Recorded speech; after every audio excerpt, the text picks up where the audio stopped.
Welcome to the Banker Lamp. Please enjoy the video. In this video, I will explain how to study a playbook. First, get a high-level overview of the playbook's purpose and its main goals. Think of it as understanding the big picture before diving into the details. Next, identify the different sections and how they connect, like chapters in a book. Finally, take a moment to learn any specific terms or symbols used.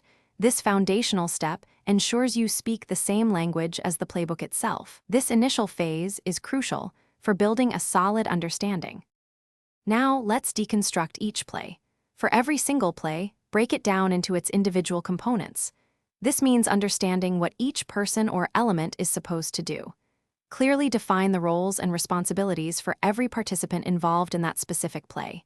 Then, try to visualize the entire sequence of actions, step by step, from the very beginning to the very end.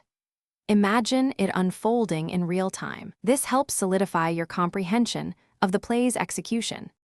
Moving on, it's time to identify patterns and variations. After analyzing individual plays, start looking for common themes or recurring elements that appear across several plays. This helps you see the underlying philosophy. Next, compare and contrast plays that seem similar but have subtle differences. Understanding these nuances is key. Finally, try to anticipate how plays might be adjusted or what counter-strategies could be employed. This proactive thinking enhances your strategic understanding.